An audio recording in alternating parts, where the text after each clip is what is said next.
ఈరోజు ఆంధ్రప్రదేశ్లో ఉన్న ప్రజలందరూ కూడా ఈ 5 సంవత్సరాలు ఎప్పుడెప్పుడు అని చెప్పి వేచి చూసిన ఎన్నికలు. మరి గతం కన్నా ఈ ఎన్నికల్లో పోలింగ్ పర్సంటేజ్ పెరగడానికి ముఖ్య కారణం కూడా మార్పు కోరుకుంటున్నారు ప్రజలు. ఈ 5 సంవత్సరాలు భయభ్రాంతులకు గురయ్యి బయటికి వచ్చి చెప్పుకోలేని బాధలు కష్టాలు వాళ్ళ ఓటు రూపంలో ఆ సమాధానం చెప్పారని చెప్పి మేము అనుకుంటున్నాము.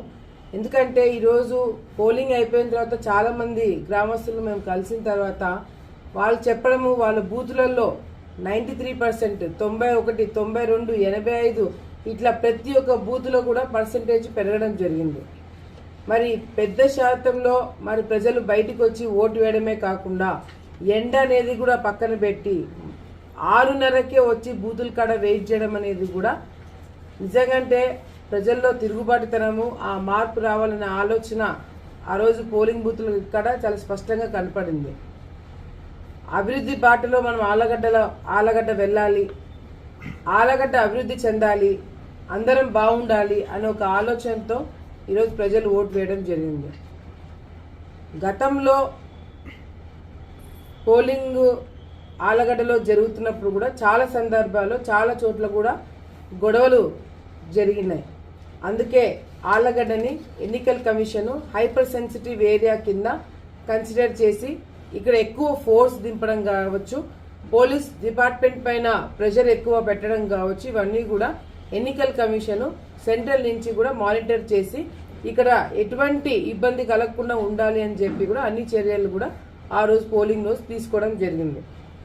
పోలీస్ డిపార్ట్మెంట్ వాళ్ళకు కూడా అందరం కూడా సహకరించడం జరిగింది, ముఖ్యంగా ప్రతిపక్షంలో ఉన్న వాళ్ళు మేము.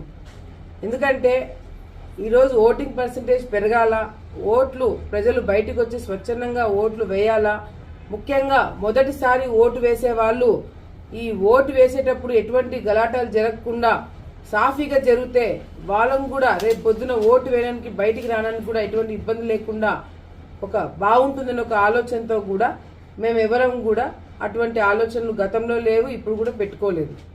కానీ ఈరోజు ఎంత దురదృష్టం అంటే ఒక పక్కన ఓటింగ్ పర్సంటేజ్ పెరిగింది, ఎక్కడ కూడా గలాటాలు జరగకుండా చూసుకోవడం జరిగిందని చెప్పి మేము మాట్లాడడం జరుగుతుంది.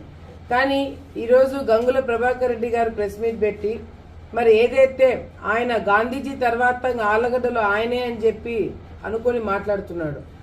ఈరోజు ఆయన మర్చిపోయి పాపం వయసు అయిపోయింది కాబట్టి ఆయన మర్చిపోయినట్టున్నాడు. రుద్రవరంలో వాళ్ళ వల్లనే ఒక పెద్ద గొడవ జరగడానికి ముఖ్య కారణం కూడా గంగుల ప్రభాకర్ రెడ్డి గారు, మరి ఆయన కొడుకు, ఆయన కుటుంబ సభ్యులు, మిగతా కార్యకర్తలు, వైసీపీ కార్యకర్తలు వీళ్ళందరూ కూడా ప్లాన్ చేసి ట్రాప్ చేసి మరి రుద్రవరంలో హెడ్ క్వార్టర్స్లో గలాటా చేయాలి, పోలింగ్ పర్సంటేజ్ తగ్గించాలి, బయటికి ప్రజలు వచ్చి ఓట్లు వేయకూడదని చెప్పి ఒక ఆలోచనతో రాళ్ళు, సీసాలు, గాజు పెంకులు ఇవన్నీ కూడా అప్పటికప్పుడు రావు కదా, ఇవన్నీ కూడా ఏర్పాటు చేసుకొని వాళ్ళు బండిలో ఎంచి వాళ్ళ వెహికల్లో ఎంచి అవన్నీ తీసి వేస్తున్న స్పష్టంగా ఒక వీడియో కూడా రిలీజ్ చేయడం జరిగింది. మరి వాళ్ళ వెహికల్లో గాజు పెంకలు, గాజులు, సీసాలు, రాళ్ళు ఎందుకు పెట్టుకున్నారు అని ఈ గాంధీజీ గారిని అడుగుతున్నాం మేము ఈరోజు. మరి ఏ గాంధీజీ, ఆలగడ్డకి గాంధీజీ ఈరోజు ఏ గొడవల గురించి మాట్లాడుతున్నారో, దేని గురించి మాట్లాడుతున్నారో, ఆలగడ్డ ప్రశాంతంగా ఉండాలంట కానీ వీళ్ళు మాత్రం గొడవలు చేయొచ్చంట.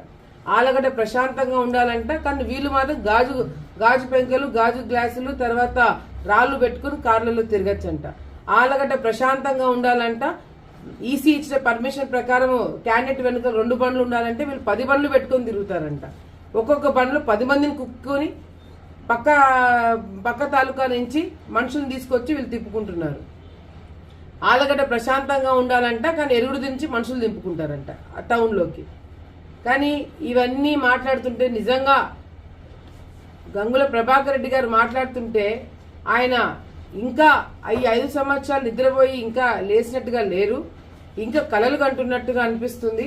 ఎందుకంటే ఏ గంగుల ప్రభాకర్ రెడ్డి గారు బౌన్సర్లను తెచ్చినామంట, బౌన్సర్లను తెచ్చి ఆలగడ్డలో మేమేదో సృష్టించినామంట, గలాటా సృష్టిస్తున్నామంట, లేకపోతే ఏదో ఒక క్రియేట్ చేస్తున్నామని చెప్పి మన ఆలగడ్డ గాంధీజీ గారు మాట్లాడుతున్నారు.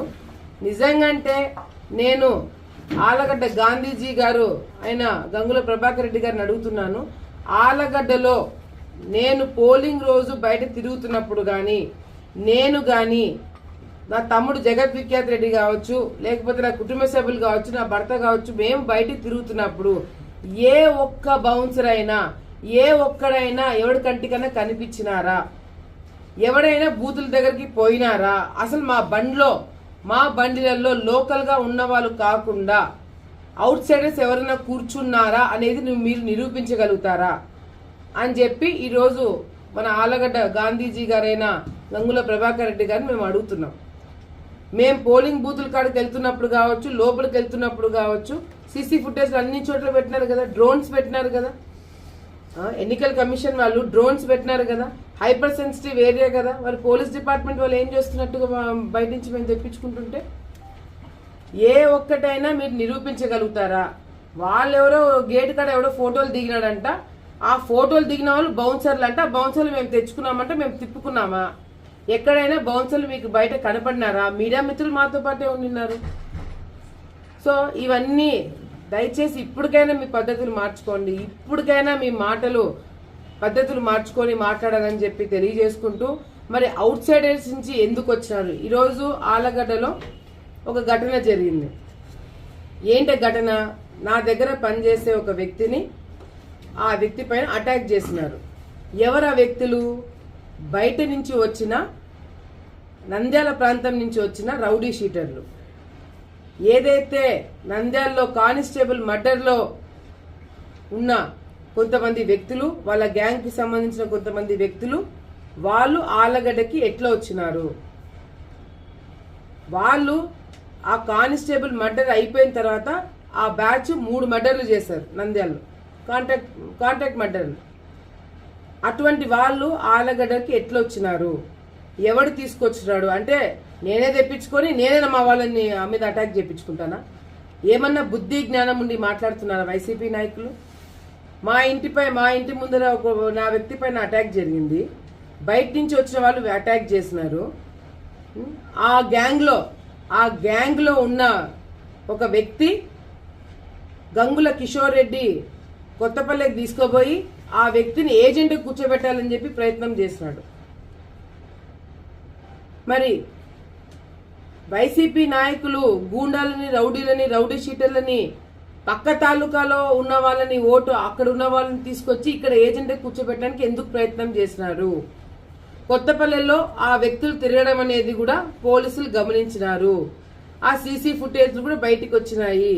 ఆ వ్యక్తిని మీరు కవ్వా బ్యాచ్, ఈ బ్యాచ్ అంతా కూడా కానిస్టేబుల్ మర్డర్ కేసులో ఉన్న వాళ్ళందరూ కూడా దాంట్లో ఒకడు, ఆ మర్డర్ కేసులో ఉన్నాడో లేదో తెలియదు వాడు, కానీ వాడైతే ఆలగడ్డలో వాడికి ఓటు లేకపోయినా కొత్తపల్లికి తీసుకుపోయి వాళ్ళని ఏజెంట్ కూర్చోబెట్టడానికి ఎందుకు ప్రయత్నం చేసినారు?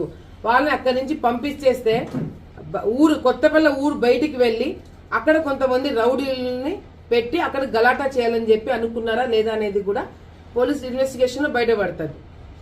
ఇప్పుడు కూడా మేము చాలా ప్రశాంతంగా ఉన్నాము.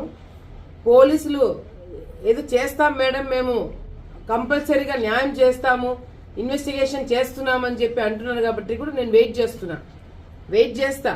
చట్టం తన పని తను చేసుకొని పోతుంది.